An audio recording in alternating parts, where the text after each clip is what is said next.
सारी दुनिया आपको, आपके जितने भी फॉलोअर हैं सब आपको खान सर बुलाते हैं। अब तो आप बता दीजिए आपका पूरा नाम क्या है खान सर? एक्चुअली क्या है कि एक शिक्षक के लिए खुद के नाम से ज्यादा मायने रखता है कि उसके द्वारा पढ़ाए गए लड़के देश का नाम रोशन करें यहाँ पर, तो वो लक्ष्य मेरे लिए ज्यादा इंपॉर्टेंट है। हमको अपने से नहीं ज्यादा मतलब नहीं। वाह।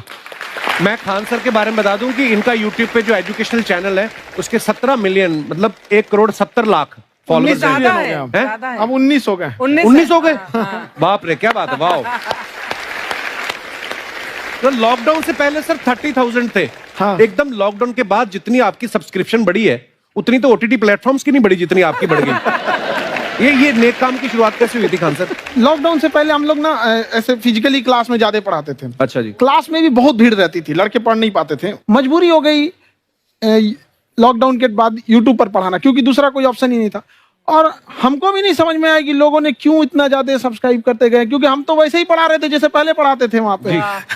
तो बस ये रहता है कि लड़कों को पढ़ाई से रिलेटेड उसको डाउट ना रह जाए कोई भी, क्योंकि जब हम लोग पढ़ते थे ना तो सबसे पीछे आते थे, हम लोग क्लास के पीछे बैठते थे। हम लोग मान लिए थे कि ये लोग बहुत अच्छे पढ़ने में, हम लोग का तो कुछ नहीं हो सकता है यहाँ पे। और घर वालों को भी लगता था तो जीव ले ला, कैसे भी काम चल जाएगा। बाद में हम लोग को पता चला ना कि टीचर की गड़बड़ी थी, हमारे ऊपर ब्लेम लगा दिया।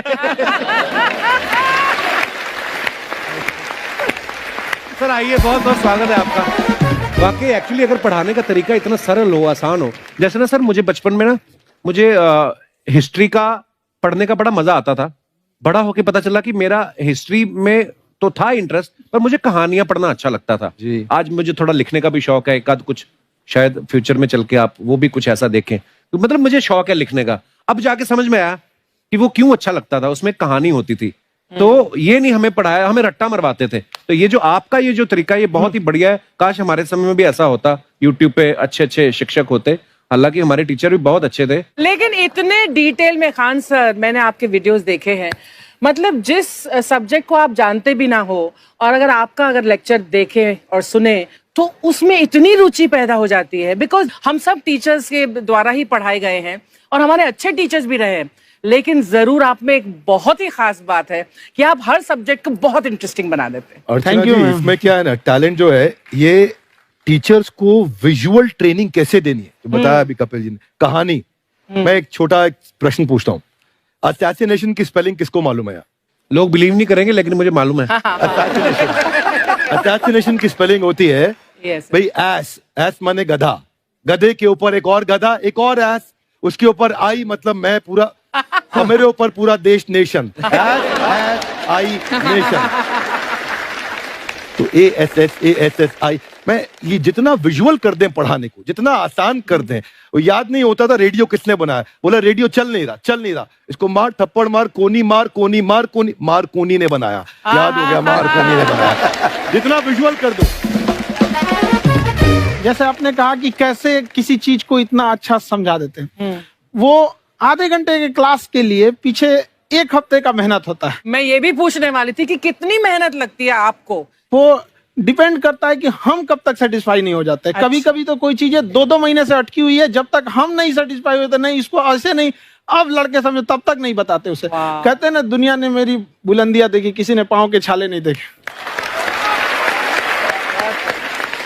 क्या है ना कि हम लोग अपने स्टूडेंट लाइफ में इतना पीछे थे ना, कभी कभी अपने आप को से डर लगने लगता था, या हम कहाँ आ गए, हमारा कुछ हो सकता है कि नहीं हो सकता है यहाँ पे।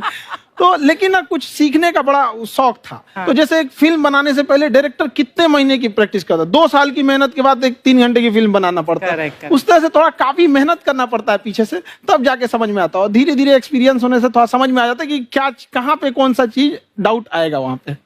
और आपसे पढ़ाई करने का ये भी फायदा है कि ये पीट नहीं सकते ना यूट्यूब चैनल से, अंदर से निकल के थप्पड़ भी नहीं मार सकते।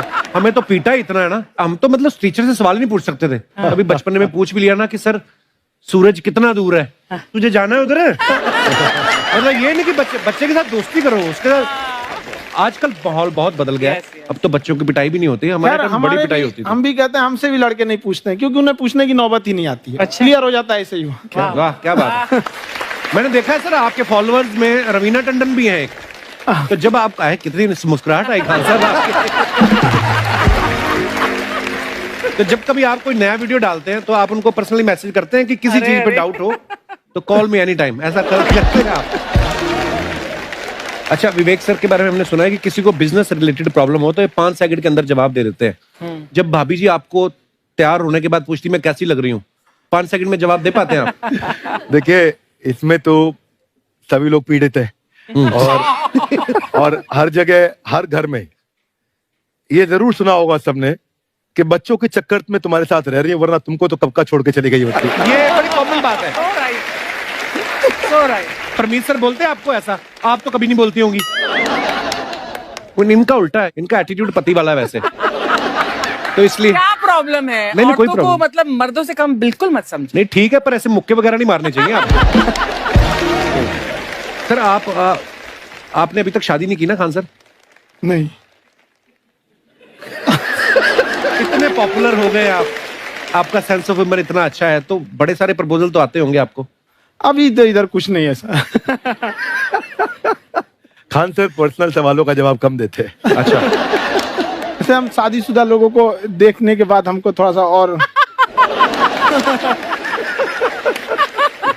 अच्छा, कई बार ना इंसान ज्यादा मोटिवेशनल स्पीकर्स को सुन लेना तब भी कंफ्यूज हो जाता है। कोई कहता है बड़े सपने देखो, गाड़ी लो, बैंक बैलेंस बनाओ। कोई कहता है कि इच्छाएं नहीं रखनी चाहिए, ये दुखों का कारण है। हम किसकी सुने गुरुजी? सुने सबकी, करे खुद की। जो दिल से निकले। दिल से निकले, क्योंकि जो सुनते हैं हम कई बार सुनते हैं और उसको खुद की प्रोसेसिंग करते ही नहीं है, और जब दूसरों की बातें सुनकर बिना प्रोसेस करके फॉलो करने लगते हैं, उसी को तो हम अंधश्रद्धा कहते हैं। बिल्कुल। उसको प्रोसेस करे, अपने दिल से जो रेजोनेट होता है उसको सोचे और फिर करें।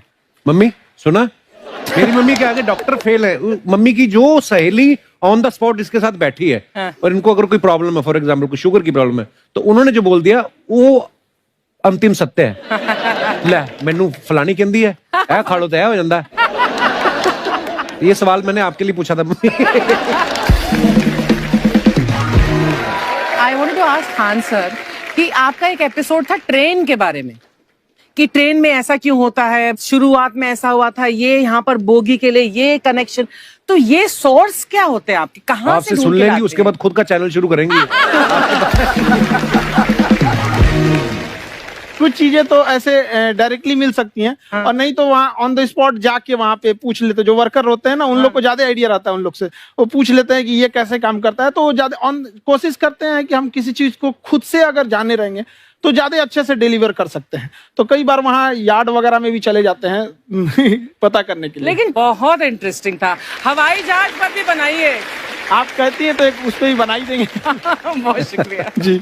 अच्छा सर, कई बार ना माँ बाप भी, जो मैं ये कहूंगा कि उनकी गलती होती है कि अगर बच्चा आपका 4-5 साल का है, आप शुरू से उसके मन में डालना शुरू कर देते हो कि ये तो इंजीनियर बनेगा। हो सकता है बाप इंजीनियर हो, वो चाहता है कि जरूरी तो नहीं है। अब मेरे पिताजी पुलिस में थे जी, मेरे मामा सब आर्मी में थे, मैं अकेला इस फील्ड में निकला है, मुझे ये चीज अट्रैक्ट करती थी। ये कहाँ तक सही है सर? जी मेरे हिसाब से तो बच्चों पे कभी प्रेशर नहीं डालना चाहिए, लेकिन साथ ही साथ हमको ये भी देखना चाहिए कि जैसे एल्बर्ट आइंस्टाइन ने एक बहुत अच्छी बात बताई थी, अगर एक खरगोश हो, एक बंदर हो, एक हिरन हो, एक शेर हो और एक मछली हो, उन सब को आप एक कतार में खड़ा कर दीजिए और उन सब के लिए एक ही टेस्ट हो कि आप पेड़ पे सब लोग कैसे चढ़ पाए। बहुत खूब। ओके, अब सबको एक टेस्ट कैसे दिया जाए? मछली तो आत्महत्या कर लेगी सोच के कि मैं तो कोई पास ही नहीं होंगी, ये मछली कैसे पेड़ पे चढ़ेगी? राइट। लेकिन कई बार ऐसे हो गया ना कि एजुकेशन सिस्टम ऐसी बन गई कि बस ग्रेड्स हो गए, सब्जेक्ट्स पढ़ने हैं, Right. जो भी किया है और वो भी जरूरी है, लेकिन वो करते करते बच्चों की जो इंटरेस्ट है, बच्चों की जो पैशन है, उसमें उनको एंकरेज करना बहुत ज्यादा जरूरी है। एक पिताजी एक बार अपने बेटे को ऐसा चाटा मारे जोर से, तो पड़ोसी ने पूछा क्यों मार रहे जी? बोला कल रिजल्ट है इसका। कल रिजल्ट? तो बोले रिजल्ट कल है ना साहब, तो आज क्यों मारने? कल बाहर गाँव जा रहा हूँ, कल का काम आज निपट के करता हूं। कहने का मतलब ये है कि आप देखिएगा कि अगर आप बच्चों को अपने कॉम्पिटेंस के हिसाब से नहीं देंगे तो ये चाटे खाते रहने पर फेल ही होते रहेंगे। बहुत खूब। ओके। अच्छा, विवेक सर का एक कहना है कि बच्चों का अगर 95% से ज्यादा मार्क्स आते हैं वो भी खतरनाक होते हैं। 75 से 85% वाले जो बच्चे होते हैं लाइफ में बड़ा अच्छा करते हैं। अच्छा। कभी किसी पेरेंट्स ने आगे कहा है कि आपकी वजह से मेरा 95% वाला बच्चा 75 पे आ गया? नहीं, बेसिकली 95%, देखिए स्कूल में जो पढ़ाई हो रही है, जो बताया, वो classroom based conceptual theoretical approach है। और उसमें बच्चे को क्या चाहिए, एक कॉन्सेप्ट होता है कि जिस सब्जेक्ट में 10 में से 3 आ रहे हैं उस पर फोकस करने की जगह वहां फोकस करो जिसमें 10 में से 7 आ रहे हैं, ताकि उसका सुपर स्पेशलिस्ट बने। पर वहां सब कुछ पोर किया जा रहा है, तो 95% के चक्कर में, 98% के चक्कर में अपनी ओवरऑल डेवलपमेंट कर नहीं पाता है। और ये पुराने पैटर्न्स के कारण हमारे यहाँ बच्चे डेवलप नहीं हो रहे हैं। और पैटर्न्स इतने मजबूत हैं, तो मैं ये लोगों को बोलता हूं कि बच्चे को जो उसको आता है, जो उसको भाता है, जो बाजार चाहता है, जब इनका कॉम्बिनेशन बन जाता है तो बच्चा इतना सफल हो जाता है कि उसके मुकाबले कोई और खड़ा नहीं हो पाता। क्या बात है, बहुत अच्छी बात। मैं देखो, ये पुराने बिलीफ तोड़ने जरूरी है।